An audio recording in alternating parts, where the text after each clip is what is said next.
Hi everybody, this is Judy at Judi in the Kitchen. A number of people have expressed an interest in my indoor hydroponics, and so today I'm going to show you how I grow kale indoors from start to harvest. And this is a non-circulating hydroponic system that's about as simple as you can possibly get. I'll cover the equipment that you need as we go along the way.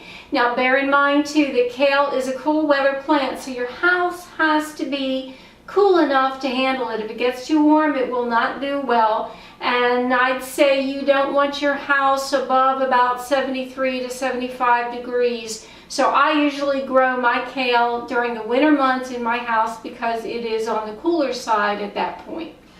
Now to start with, you obviously need some seeds, and I have Vates Blue Scotch curled kale seeds here, and you can get whatever kind of seeds you want wherever you want to buy them, not a problem. And there are different types of kale as well, so this is just one variety. Now you'll need some Rockwool cubes. These are 2-inch cubes, and I just prefer to grow in the Rockwool that's 2 inches. It just seems to work well for me. Now we have to get them wet. They're very, very dry, and you have to have them wet. So this is filtered water, and I'm wetting them down in the filtered water, and it really does not take very long for my Rockwool cubes to soak it up. And then I use a toothpick, and I put some seeds on a dry, shallow plate or something. Anything that's dry and shallow will work. I just take the toothpick and kind of run it through that hole on the top of the Rockwool cube. I want to make sure it's well open. And then I put the toothpick in the water just to get it slightly wet, and then touch a seed. And a seed will usually stick to the toothpick, and then just bring it and put it down inside that hole. Now I usually put 2 seeds in there, and that helps to ensure that I've got some plant that's going to germinate in there. If they both germinate, I actually have to either separate them out or destroy one of them, because only one will grow right in a Rockwool cube. Okay, repeating the process here, opening up that hole, wetting down the toothpick and touching a seed, dropping it in the hole, trying to make sure that it adheres to the side, and repeating the process. We need to make sure that these Rockwool cubes do not dry out. And you can get a spray bottle with some water in there and just mist it a couple times a day. But I prefer to just pour a little bit of filtered water in the bottom, maybe no more than a ½ inch up on the Rockwool cubes, and just let it sit in there. And then I loosely cover it just to help keep a moist environment in there. And I put it on my grow rack. It does not have to go under lights at this point. It can really be anywhere. And you just want to monitor it to make sure that they don't run dry, and watch for it for when we have germination and the seeds starting to come up. Now we're only on day 3, and you can already see we've got some germination going on here. This one you can't see, but I took a flashlight and looked down in there, and it is starting to come up. So at this point, I'm going to move these under my grow lights, and I will show you that setup. Now my hydroponics setup is on a heavy-duty metal rack that I bought at a place like Menards or Lowe's, and you can use whatever kind of setup works right for you. I do have my baby kale plants here propped up, so they're going to be close, relatively close, under the suspended LED grow lights that are above them. Obviously they're turned off right now, they're too bright for the camera. And there's roughly about 4 inches between the bottom of the light and the Rockwool cubes that are here. At this time in their lives, they need to be relatively close to the light, or else they can get on the spindly side as they're trying to reach for the light. So now they're going to go under the light, and I will keep you posted as to their progress. Alright, it's time to take this one step further. We have net pots here. This is a 2-inch net pot, and I need that 2-inch size because I have 2-inch Rockwool cubes. Now, you can do this at this point, put the Rockwool cubes in the net pots at this point, or you can wait until we've got some roots. And oh, I do have some roots here. It's easier to go early on. This one's a very aggressive plant. This one, you can't even really see it, but I see it in there, and I'm going to go ahead and put this Rockwool cube in the net pot, and I'm going to hope that this plant is going to come up. Sometimes they die in a very early stage, sometimes they don't, and they're just slow pokes. I can't tell what this one is. But anyway, I put the Rockwool cube in here. I don't press it all the way down against the bottom of the net pot. I leave a little bit of space in there, and that just allows some room for any root to make its way through. Now, because this one is in question, I really want 2 plants, and I've got 2 beautiful little plants here. I'm going to do a little surgery and separate these out and show you what to do. So I have a fresh Rockwool cube here that I've soaked in some filtered water, and I'm just going to take a knife, and let's see, make sure that you can see, and I'm just going to cut into that cube to the point of the hole so that I can separate it a little bit. If you happen to split it in 2, it's not a catastrophe, that's all right. Now we're going to do the same thing with this one, and you really want to be careful. This is dangerous, it's surgery, you can destroy the plants along the way, and I've done that, and if you do, well, you do. Start over. So, okay, I don't have all the way to the plant, so I'm going to cut just a little bit more. And I'm going to go ahead and almost separate this. Yeah, I'll just separate this Rockwool cube. One of these babies has roots. Well, they both do, but one of them has this really long one. I want to separate these twins so I can save one of them and move it into the other Rockwool cube. So all you have to do is just very, very, very carefully remove it. And again, like I said, you can destroy it along the way here. It is embedded in the fiber of the Rockwool cube, and they're very delicate. Got it. There is our baby with the roots on there. I'm going to leave this other one alone. I'm going to put this down very carefully, and I'm going to close that back up and put it in its own Rockwool cube. Just like I said before, I'm going to leave a little bit of space, and best I can there, and put it in the water. Now this one I'm just going to gently hold separated with one hand. Move this so hopefully you can see a little better. Carefully pick this up and place it in the new cube. The root is out, which is all right. So now we want to put this in the Rockwool cube, and I'm not pressing it down all the way because I don't want to destroy that beautiful new root. And put it back in the water. I might add a little bit more water to the container just to make sure that they are going to stay wet. And we're going to monitor this. And when we have roots coming out from under the net pot, then we're going to transplant these things and put them into their bins where they're going to grow. We're on day 15 on our kale, and I want you to see that the plant that I had in question actually came up. And in looking at these, it would be this plant right here, and it actually came up and looks very, very well. All of them are ready to be planted. How do I know? We have roots. I think you can see the root hanging down on that one, and the root hanging down on that one, and lots of roots hanging down on this one. So I'm actually glad that I separated them and that our questionable plant came up. So now we have 3 to plant. Now for indoor hydroponics, you've got to put your plants in some sort of a bin. And all I have here is just a tote. And don't ask me how many gallons this is offhand, I'm not sure. It's a pretty fair sized tote. And you do want to protect the water, the solution that's going to be in there, from the light. So I've just taken some heavy-duty aluminum foil and just covered the bottom of the tote and the sides. Obviously not on the inside. We don't want to do that. And then you want to drill some holes. Now I have 4 holes in this lid. These are done with a 2-inch round drill bit. For this we really only need 1 hole because only 1 plant is going to be in here.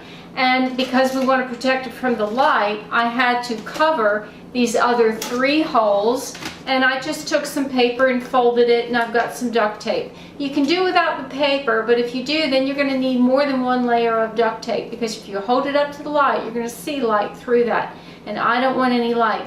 But the advantage of this is going to be that I can actually lift the tape and put a funnel in here and add my solution to the bin whenever it's needed without disturbing the plant.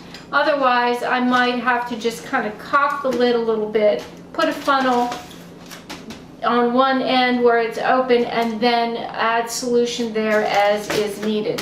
So this will be a bin for just 1 plant.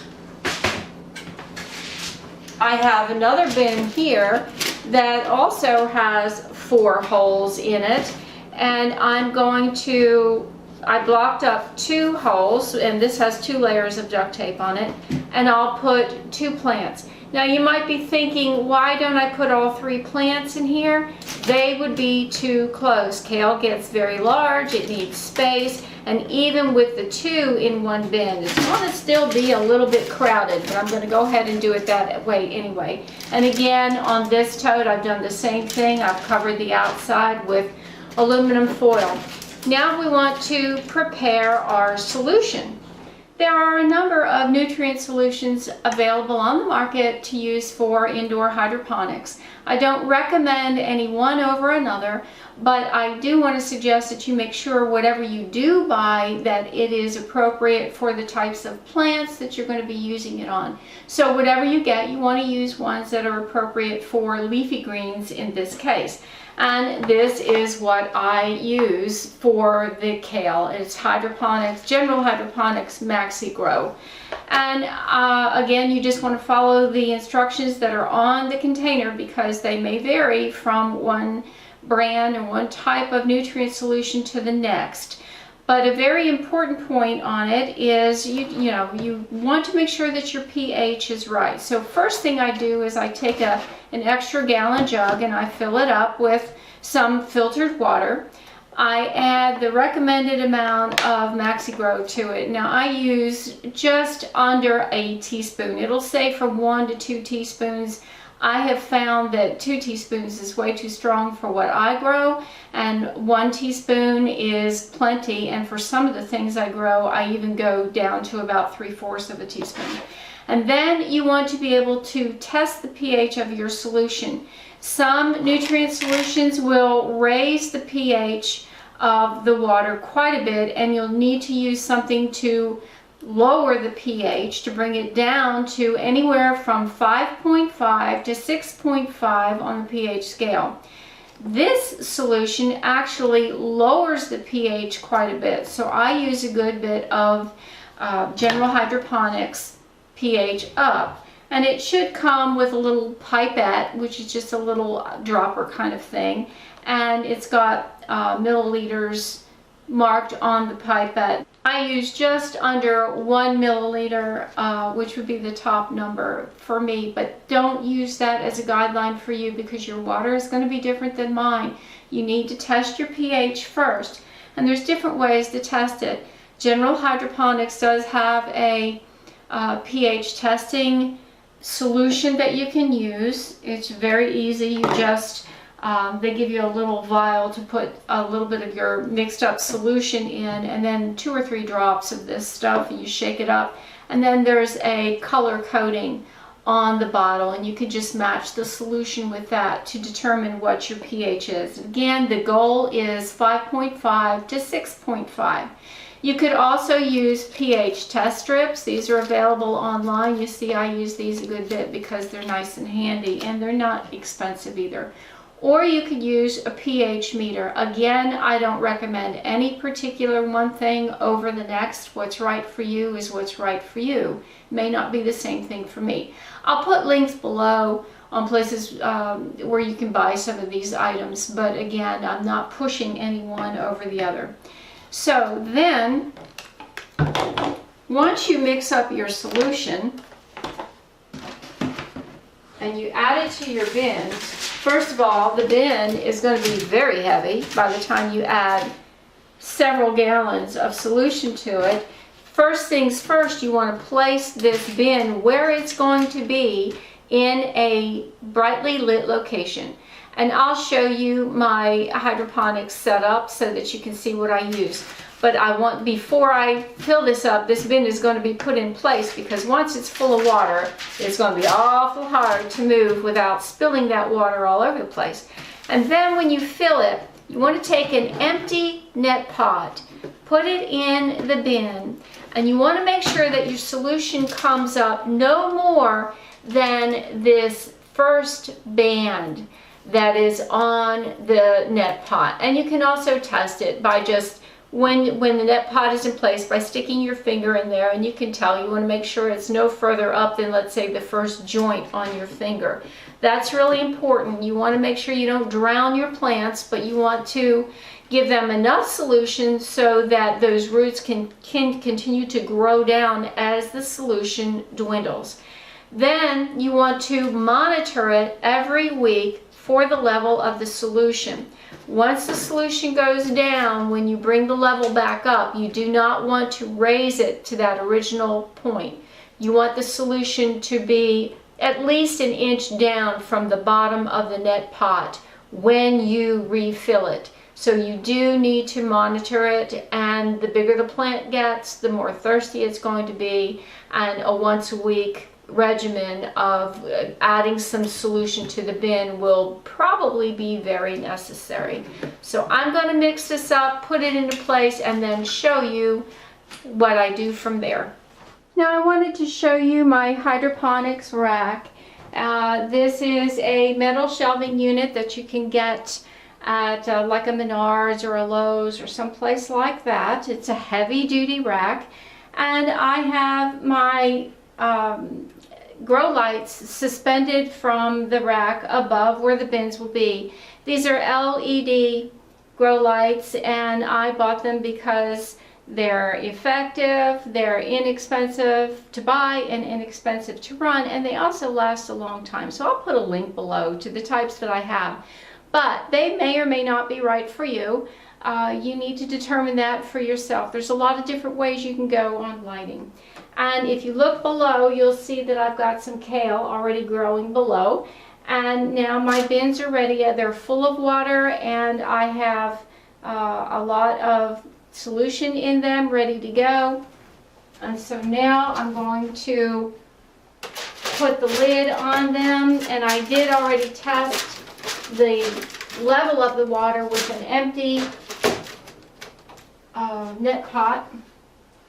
And I'm going to deliberately put this hole toward the back so that I can add water to the bin easily at this end. And so now I've got my kale plants right here, and all I need to do is just carefully place each net pot in a vacant slot there. And then I will turn my lights back on. I only have the lights off now so that I don't blind you, because it does not work well with the camera to have these lights on. They're very, very bright, and they have a pinkish hue. But now you can see where they're going to be, and I will keep you posted as these plants grow even further. We're on day 66 here, and our kale is doing very, very well. The standard rule of thumb is kale will usually be harvestable in 55 to 75 days. So we're right in that ballpark. Now the kale is still on the small side, and it will continue to grow for a long time. But it's to the point where I need to start harvesting a little bit. And you can see on this leaf right here, the outer part of the leaf has started to die off, so we can harvest. Now what I would like to do is just cut some of the outer leaves off, and that helps to encourage these plants to continue to grow. And I'm going to show you some other plants that I've got, that I've had for a long time, that I've harvested over and over again off of, just to show you how big these can get in these bins. But I'm going to call this a day on this and just consider it ready to be harvested. So I just take a pair of scissors and just cut at the base of the stem there and just cut it off. I'll set this aside for the moment and just show you. We'll cut another one off of here. I think you can see this. And we just take a pair of scissors and snip. And yes, the leaf is on the small side, but they will continue to grow and get bigger. And so I'm watering them, adding solution to them about once a week. And once they really start to grow, they'll take about a gallon, maybe even a gallon and a half of new solution per week. But we are ready to go and start enjoying this kale. Now some plants will tend to get tall, while others will tend to get wide and slowly get taller. This plant I'm showing you here in the corner is kale, and I have had this going for months on end, and I've harvested off of it a lot, 2, 3, 4 times even, and it just keeps on going. This is a very thirsty plant. It takes about a gallon and a half of solution every week, but it has been well worth it. It's been very, very fruitful and worth having. I'm going to show you a couple others that I've got. Now I'm in my work room and I've got some plants here by the window, and I've got my grow lights turned off right now, but you can see the plant right in front of you is a kale plant that I've had for a long time. It's gotten very tall, and when they get tall, sometimes they just refuse to stand up straight. And this is one of them. It will not stand up straight. And then over to the side of that, I've got some basil growing and a couple more kale plants that I've harvested off of quite a bit. You can see the stem is kind of barren at the bottom, and that's because I've cut the leaves off of it as it's grown and it's gotten very tall. And again, these refuse to stand up straight, but this just gives you an idea as to how big these plants can get, and they'd be even bigger outside, I'm sure. But they'll keep going. I actually had to cut them down in the past, not these plants but other plants, because they got so tall it just became unmanageable here in the house. But this just lets you know that you can get quite a bit of kale to eat off of 1 or 2 plants that you've put in a bin, and they can keep going pretty much as long as you will have them. Well, I hope this gives you the guidance that you need on how to grow kale for yourself in a non-circulating system indoors hydroponically. Let me know if you have any questions below. This is Judi at Judi in the Kitchen. Bye for now.